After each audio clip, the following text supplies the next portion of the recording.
Howdy folks, Tex Grebner here with Tex Grebner Outdoors. Hope you guys are ready for your Tex Grebner Outdoors Saturday morning cartoon awesomeness. If you guys are in the market for some high-end ammunition between 30-06 all the way up to 505 Gibbs, or you're looking to take a 12 gauge and make it be able to kill a rhino, check out my friends over at Archery Ballistic Engineering. I mentioned that I had a hot new code coming out for Three Rivers Archery.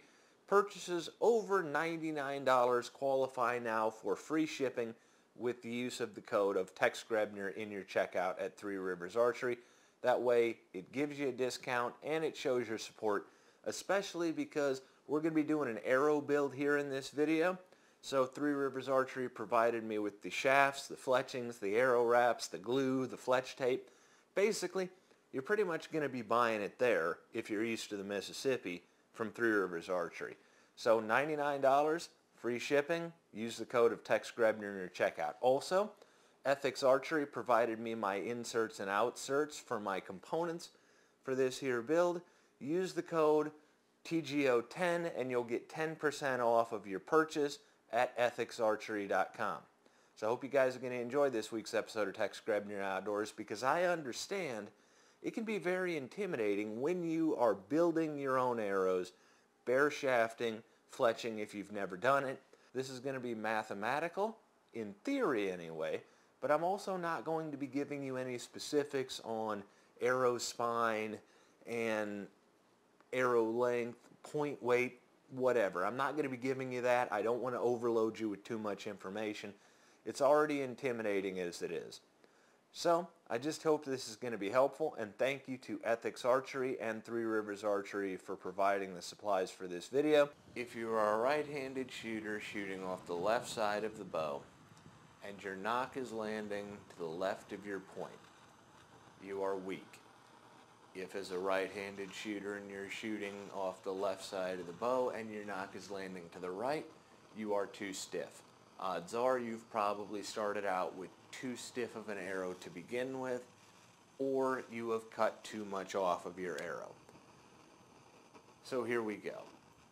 The way that I would recommend bare shafting is to start out by gluing in your insert. If you're using an outsert, sand everything down so that you get a good fit for your outsert. Screw in your point, and at 5 to 8 yards, do your test shooting. Especially if you're using a standard inner diameter shaft, they don't like to be heated up, so you're going to pull out your nock, and if your nock is landing to the left of your point, you're going to cut an inch off the back of your arrow. Put your nock back in the arrow and take a couple of more shots. That way, not only are we not having to mess with taking the end off the arrow, we also end up with an arrow that looks slightly different than all of the other arrows, so that when we end up with a perfectly tuned bare shaft, we can heat it up, take everything off the end of it, put the nock in, and use that as a measurement for all of our other arrows, but it's going to look different, so that way you can file that arrow away for this particular build, for this particular bow, and it looks different, so you're not going to end up using it with all the other arrows, so you don't have to start from scratch the next time that you go to do this build. That isn't the way that I went about this. I am taking the end off of my arrow every time because my dumbass put on all my cresting wraps on the back of my arrows, and I forgot to leave one to show you the right way of doing this. And speaking of the right way of doing it, I'm sure that people are going to freak out about the fact that I'm using a hacksaw and a vise to cut arrows.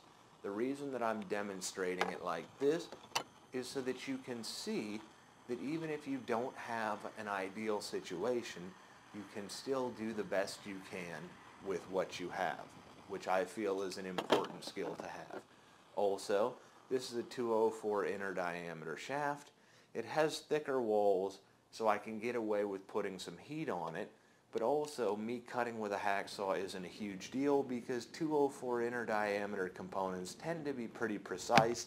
The insert is going to index off the inner diameter of the arrow. The insert rim is going to self-level across the highest point of the cut combined with the inner diameter of the arrow, and I'm using an outsert over top of it. It's not that big a deal. We're going to be dealing with some applied mathematics here. We're going to do some algebra. We know our point weight. We know our components weight. We know our draw weight at our actual draw length. We need to know our actual draw length because that's going to determine not only what our actual draw weight is going to be, but it's going to determine how short we can cut an arrow to stiffen it up before we run into our riser and we can't cut it any shorter.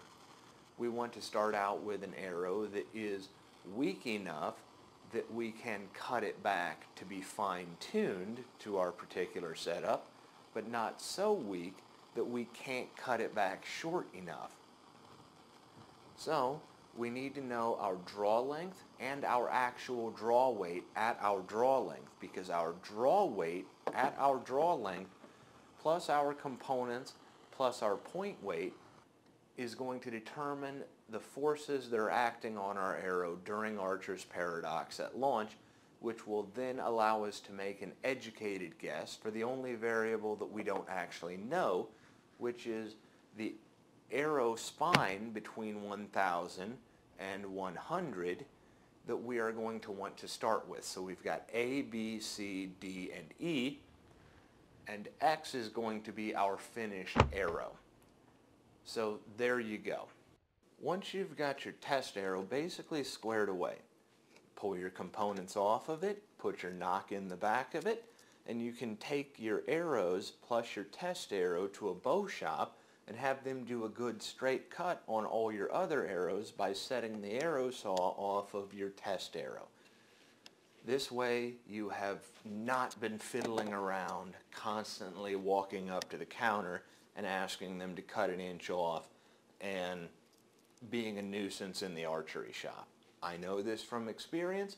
They don't like that, or they don't like me. Just don't do it. You can take all of your arrows and have them set the arrow saw for one length and be done with it. It's also a good thing that you've been cutting from the nock end of the arrow so that it looks a little bit different, because it's going to have hot melt residue on the inside. That insert is going to have hot melt residue on it, and I don't recommend using hot melt for all of your arrows, just your test arrow, because we're going to use epoxy on all the others. So you would want to epoxy in your center pin or your insert, sand everything down, and then slide on with some epoxy your outsert. Always do a dry fit before you actually put epoxy on your outsert, and only put it around the rim of the arrow so that you're not pushing the epoxy down into the hole that the point screws into. But if you try and slide an epoxy insert down into an arrow that's got hot stick residue on the inside of it, it's not going to work. It's basically going to lock up halfway down your arrow, and it just is a bad thing. So keep your test arrow with the hot melt and the hot melt on the insert-outsert combination separate so that you don't get them mixed up. Also, one final thought on the actual arrow tuning. If you're planning on hunting with lighted nocks, you're going to have to keep some arrows specifically to be tuned with lighted nocks. A lighted nock tends to have a stiffening effect on the arrow shaft because it's heavier than a normal nock. This isn't a huge problem with traditional equipment because we're not dealing with speeds where we end up having massive amounts of resonant yaw, where, for instance, a .001 arrow actually matters because you're shooting 320 feet per second, but it will change the aerodynamic during the archer's paradox. So if you're planning on hunting with lighted nocks, you're going to have to tune arrows specifically for using with lighted nocks, and just keep them separate with the lighted nocks in them. Ladies and gentlemen, you're smart people. We figured out years ago how to harness fire. So I'm absolutely positive that you will be able to figure out how to adjust your magnet by loosening up the bolts to make sure that you get good adhesion all the way down your clamp and your arrow shaft. It's not that difficult to figure it out or to do it. I prefer to use fletch tape over glue because I have glued feathers into a clamp and had to buy a new clamp. I have also had glue overrun, get down into the workings of my fletching jig and ruined a jig. If it can be messed up, I've done it. That's why I prefer fletching tape. I use 5-inch shield cut right wing barred feathers. Is there an advantage of using shield cut feathers? Not really, other than looking cool. I do love the Three Rivers arrow wraps because they are reflective white. So if you don't bury your arrow in tall grass or under pine duff or leaves, you can really easily find them with a flashlight if you've got to find an expensive arrow shaft in your yard with a flashlight and a rake. So moving on, use a right wing clamp for a right wing feather. Get all your feathers, take them out of the bag, get your fletching tape. Then take all your feathers and put fletching tape on them. Start at the top of the quill and work to the bottom of the quill and snip it down to measure properly. Leave the red side on the tape. Put them back in the bag.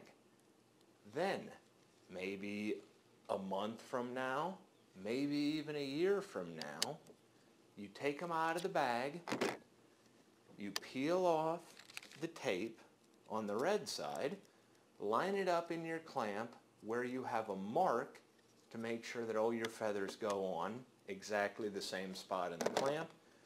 Put your arrow into the jig. Make sure that you turn it so that the cock spot is up on the jig. Stick your feather on there. Make sure that you press down and get good adhesion. And within 5 seconds, it's going to be stuck there. Release your clamp, put in another feather, peel off the tape, rotate your jig base to the next hard click, and repeat. Now, while fletch tape does work much faster than glue, I would say keep your arrows separated and let them cure for at least a day before you actually go out and try and shoot them again. It's really that simple, but it can be very intimidating if you've never done it at home. But I promise you, it's easy enough for me to do. You'll have no problem. While I am grateful to Three Rivers Archery and Ethics Archery for sponsoring the supplies in this video, I want you, the viewer, to understand. I spent literally thousands of dollars of my own money over the years making mistakes and learning along the way to figure out what I know now. Thousands of dollars invested before I ever got so much as a feather or a field point for free. So while this is a sponsored video, I care as much about your money as I do about mine. So I hope that this video is going to be helpful to you. As always, God bless all my sportsmen of America. Join the NRA to protect our rights. Please check out my friends over at threeriversarchery.com. Thank you very much, those of you involved in law enforcement, you good cops out there. Those of you serving in the military ready to die for freedom anywhere. Check out my friends over at Ethics Archery for a 10% discount. Thank you very much to Aria Ballistic Engineering for providing my ammo. And thanks for watching Tex Grebner Outdoors.